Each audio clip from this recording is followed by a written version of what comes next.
Asalaamu calaykum waraxmatullaahi wabarakaatu asxaabta qiimaha badan ee ku xiran kanaalkan youtube-ka haydan jiray channel soo noqda wanaagsan iyo arti kale oo xiiso leh walaalaha channel ku xiran waxaan leeyahay Ramadaan mubaarak ilaahay ramadaanta ay naga aqbalo ajirkeedana ilaahay ayna siiyo waxaan doonayaa halkan in kula wadaago qofku markuu sooman yahay maalintii in badan noqotan yahay maadaama ramadaanta caafimaad badan laga helo waxa la doonayaa in qofku ku afuro wax caafimaad leh oo caafimaadkiisa kor u qaadaya dad badan oo inaga mid ah waxa laga yaabaa inay ramadaantoodii ay maalintii soomanaayeen markay afurayaan inay ku afuraan waxyaalaan caafimaadka wanaagsan oo dhibaato keenaya intaan fawaa'idda u gudagelin in la wadaagin waxaan ka codsanayaa channelka subscribe-san oo aad like-tana ku cimaadaan walaalaha kalena u sii share gareysan si fawaa'iddan iyaguna uga faa'iideystaan waxa laga yaabaa inaad isweydiinaysi waxyaalaha markaan afurayo u fiican caafimaadkayga talo maxay yihiin badanaa waxaan ku afurnaa biyo iyo mir iyo sharaab markaad afuraysid sharaab noocyo aad u baahan tahay ma sharaab oo kastaad u baahan tahay mise sharaab iyo kala duwan oo jirkaaga caafimaad noo sameynaya waxyaalihii jirkaagu dareemayay ama daciifnimadiina kor u qaadaya ayaad u baahan tahay se sharaab kaste waad cabi kartaa halkan ayaan ka faa'iideysan doonaa insha Allah sharaab ku haboon qofkii maanta dhan soomanaa oo markaa ku afuraya ayaan halkan idin kula wadaagi doonaa sharaabkaas waxa weeye sida loo yaqaan karoodka iyo liin kuwaasoo fawaa'idooda la soo koobi karin ay leeyihiin jirka bini'aadamka u leeyihiin caafimaadna u leeyihiin ay sare u qaadayaan qofka marka labada isticmaala ama caba haddaan wax ka taabano fawaa'ida ay leeyihiin waxaa kamid ah inay cholesterolka hoos u dhigaan dhiigga dejiyaan waxaa kaloo kamid ah inay qawi ku sameeyaan indhaha qofka oo daciifaan markuu in badan sooman yahay iyagana way hagaajiyaan waxaa kaloo ay sameeyaan oo ay sare u qaadaan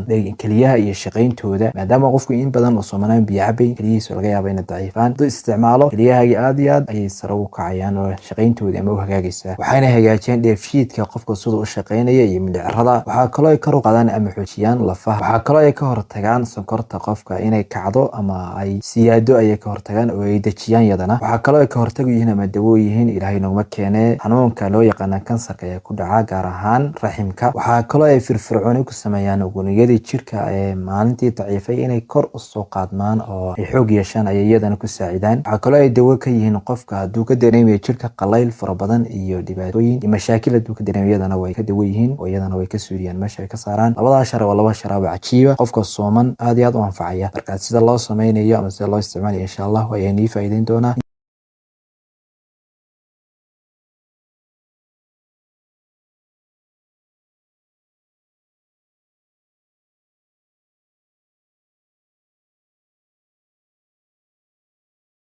kulmi doono video kan lamid waxaan ka tagay fi amaanillah